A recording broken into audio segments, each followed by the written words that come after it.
我流です。今日は竿を作るために欠かせないこれを作ってみたいと思います。フィニッシングモーター。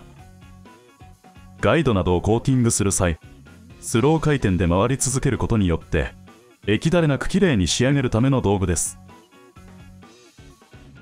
市販品で最も普及しているのは世界的ガイドメーカーの富士製のモーターだと思いますが、先日動画にしたこちらアリエクスプレスから人柱として購入したこのブサイクなフィニッシングモーターも意外と優秀で、動画を見て購入した視聴者さんからも好評のコメントをいただいています。このブランクスを固定するために輪ゴムを使う斬新さには非常に共感を覚えるわけですが、ブランクスの太さに合わせて輪ゴムのフォーメーションをいちいち変えなくてはいけないのは少し手間で、輪ゴムを使うにしても何か良い方法があるのではないかといつも頭の片隅に置いていました。そんなある日、いつものようにダイソー店内を徘徊しているとキャンプコーナーでこれを見つけました。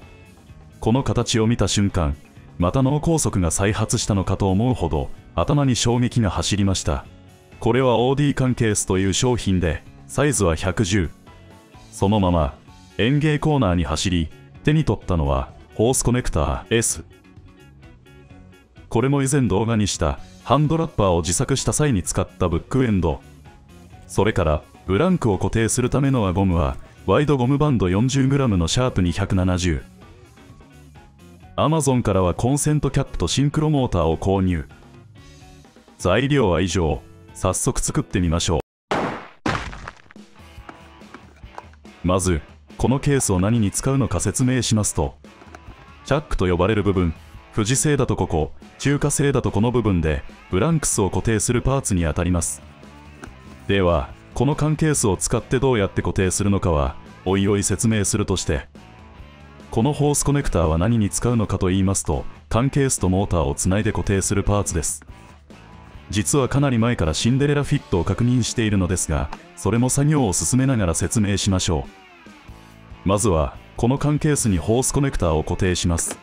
缶ケースの底をこのネジ部分で挟み込んで固定できると思います。そのためにまずケースの底にこのネジ部分がギリギリ通る穴を開ける必要がありますね。ホースネジ部分の直径は約2センチということで、半径1センチで固定したコンパスカッターで目印の傷をつけます。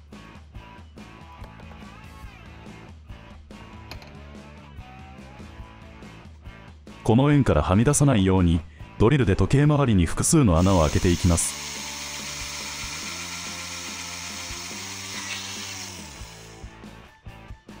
穴と穴の間は可能な限り隙間なく開けていきましょ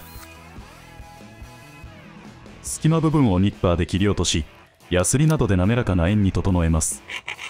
大変そうに見えるかもしれませんが、素材が割と柔らかいプラスチックなので意外と簡単ですし、ダイソー商品しか使ってないの分かりますよね。さてコネクターを通してみましょう。いいですね。キャップで固定してみます。しっかりと固定できました。色もどことなく同系色でまとまっており、一体感がありますね。さて冒頭お話ししたシンデレラフィットの件ですが、それはこれ、モーターの軸とアダプターの内径が絶妙で、若干無理やりですが押し込んでしまえば接着もネジ止めも必要ありません。緩むどころか逆に外すのが大変なくらいのシンデレラフィットです。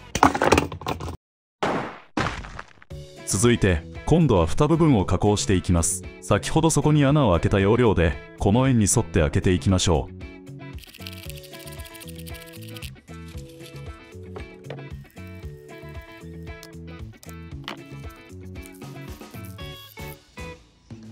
ちなみに今回の肝はどこかと言いますと、この蓋のスクリューです。これと同じようなタッパーはダイソーに山ほど商品があると思うのですが、この缶ケースは蓋を閉じるまでの回転が半周多いんですよ。これが肝。この動画を見て他のタッパーで試してみようとお考えの方がいるかもしれませんが、私が代わりにむちゃくちゃな数失敗しておきましたので、失敗したくない方は必ずこの缶ケースを使用することをお勧めします。続いてケースの蓋を完全に閉めた状態で、胴体のこの部分と蓋のこの部分にマークをして、その対極と左右12時、3時、6時、くじの位置に印をつけます。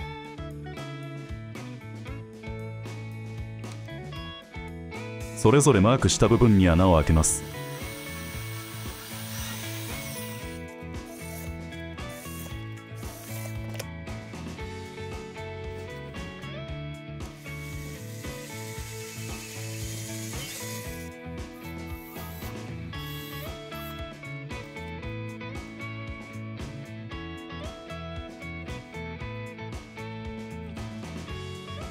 ワイドゴムバンドの270番4本取り出します。先ほど開けた穴に通しやすいように斜めにカット。大雑把な私は4本まとめてカットしましたが、このように先端が尖れば OK です。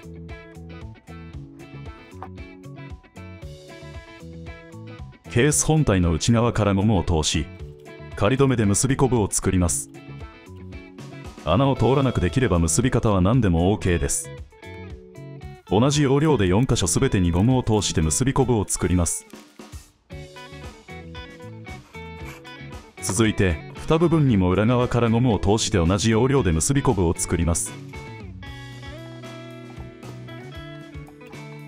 この段階ではまだ仮止めなので、ゴムの長さがちぐはぐになっても構いません。4箇所一気に通してしまいましょう。ここでどのようにブランクスを固定するのかお見せしましょう。仕掛けは簡単で、蓋と本体のゴムの位置のズレを利用するだけです。ゴムを中にしまい、蓋を回転させて閉じれば、四方からゴムがセンターでクロスしてブランクに絡みつきます。天才か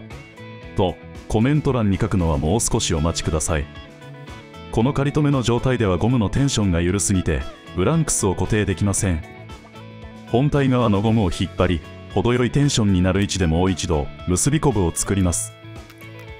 ゴムの張り具合については口頭で伝えるのはかなり難しいですが、参考までに、私の場合は蓋を開けてゴムを伸ばさない状態でこのくらいの隙間ができる長さで作ってます。余計なゴムをカットしたらチャック部分は完成です。例えばこのような細いブランクがだらーんとしてる状態であっても、キャップを回してしっかりと締めることでゴムがブランクに絡みつき、このような細いものであってもしっかり固定できます。しかも固定される場所はいつもほぼセンターです。さて、ここに一見同じ2つのシンクロモーターがありますが、こちらは1分間に約10回転するモーター、こちらはその半分のスピード、1分間に5回転のモーターです。2種類を実際に試してみましたが、どちらもコート材の液だれなく綺麗に仕上がりました。シンクロモーターは価格変動がすごく激しいので、良きタイミングで良き回転数のモーターを選べば良いと思います。コンセント、つけてみましょうか。これはドライバー1本で簡単。できました。ハンドラッパーの時と同じ要領で、ブックエンドを力技で Z 型に曲げます。モーターに合わせて穴を開けて、ダイソーのボルトナットワッシャーで固定。そして、冒頭お話ししたシンデレラフィットのチャックを押し込みます。これでフィニッシングモーター、完成です。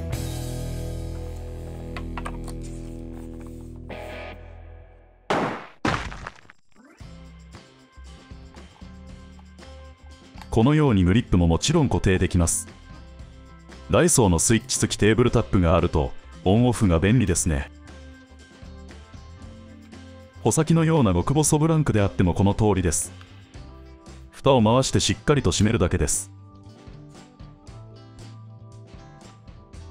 参考までに、これは毎分5回転の低速モーターを使用しています。